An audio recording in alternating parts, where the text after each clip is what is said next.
Looking back on my GP training, there were many things I wish I did and a lot of things I wish I could have done better. For example, I wish I asked more questions about the career side of general practice instead of focusing mainly on the clinical side and passing exams. I think that is a trap that many of us fall into as medics. We focus mainly on the clinical side and not so much on the practical, life-impacting aspects. In this video, I'll be going through 5 tips that will help you on your journey to becoming a GP, even if you are just starting out as an ST1 or you are nearing the end as an ST3. This video is loaded with information for you to make the most of your training and become the GP you envisioned.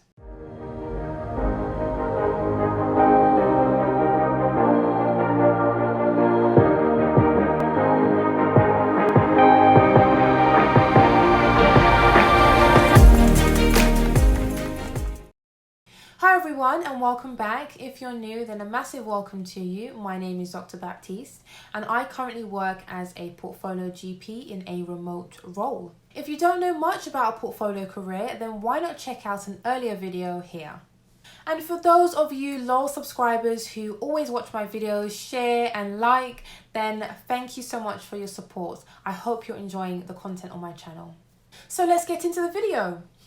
The portfolio and reflecting. When I was a trainee, it seemed like everyone hated the portfolio. Everyone seemed to think it was a tick box exercise, and to an extent there was an element of truth in that. There has been a shift now to 14 fish and also to capabilities instead of competencies and entrustability. The focus is more on using the competencies altogether versus a set of competencies in isolation. For example, instead of collecting lots of Lego blocks, you collect the blocks and fit them together. There was also a dislike for reflection. I think a big part of this is that many people felt it was forced and that there was just too much of it. The focus should be more on the quality than the quantity. In my opinion, I did not think the portfolio was that bad. It could have been a bit more user-friendly, but it did allow me and my supervisor to keep track and a record of my progress. I also really enjoyed reflecting on the cases I would see, and because I spaced out my cases, I felt I could produce quality logs. So my advice to you would be, keep an open mind and try and see the positive, necessary aspects to the portfolio. PDPs or personal development plans are really useful, and those are something I wish I used more of. In terms of reflection, I don't think we spend enough time learning how to reflect properly, which is one issue. Nonetheless, perhaps reflecting on a more personal experience privately might help you with more clinical encounters. Furthermore, when you reflect, think about how the other people involved would have felt, instead of just focusing mainly on your viewpoint. Finally, think about what you can learn from the event that you've chosen to reflect on. Learn the guidelines and use them daily in clinical practice. I always felt overwhelmed with guidelines, if I'm honest. Everyone always seemed to know them off by heart. Here I'm referring to the NICE guidelines. The guidelines are of course important, and I think there should be a great emphasis placed on them for a variety of reasons. Number one, they are of course guidelines and evidence-based, and can often be a lifesaver when you're not sure or can't remember exactly what to do in a particular situation. Don't forget though that there are other guidelines, for example BTS, sign, FSRH guidelines, which can help you too.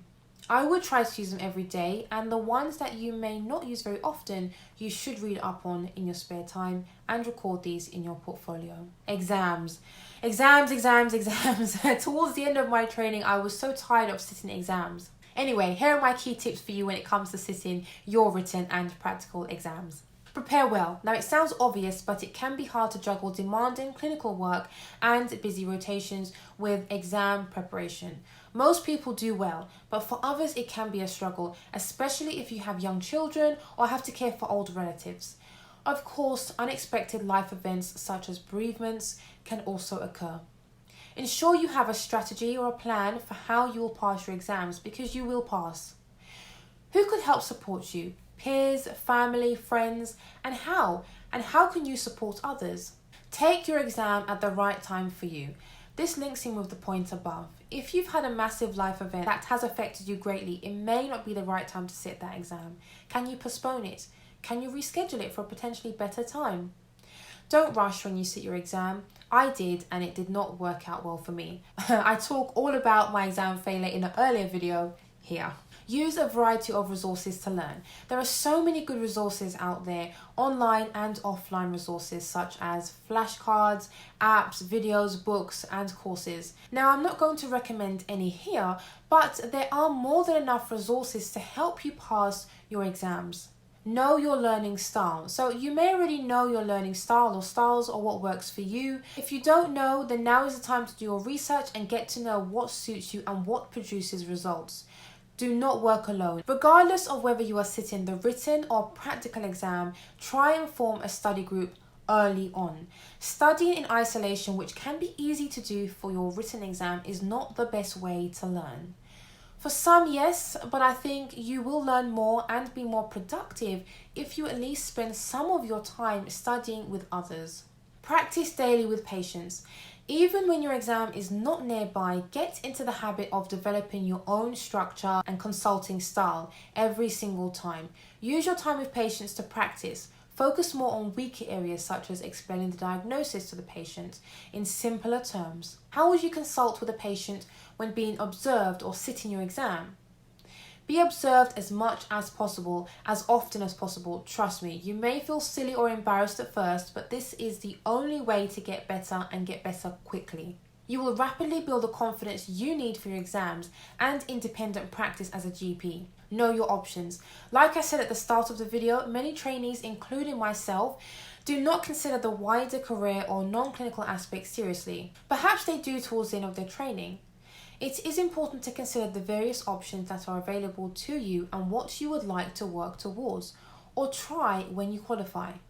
There are more options than being a salaried or locum GP. If you want to know what these are, then check out an earlier video called Opportunities in General Practice. Don't undersell yourself. I think when most people qualify, they think because they are a newly qualified GP, they shouldn't upsell themselves. Somehow they should settle for less because they are not as experienced as others, perhaps more senior or more experienced GPs. You are an asset, especially now, and you have achieved the necessary competencies and capabilities, so why shouldn't you blow your own trumpet? And why shouldn't you expect more? Negotiate your salary or rate as a locum, your hours, your breaks, and leave as examples. So those are 5 tips to help you on your journey to becoming a GP. Where are you on your journey, and have you thought about what you'll do when you qualify? Let me know in the comments below. As always, if you found value in the video, then hit the like button and subscribe. I'll see you in the next one.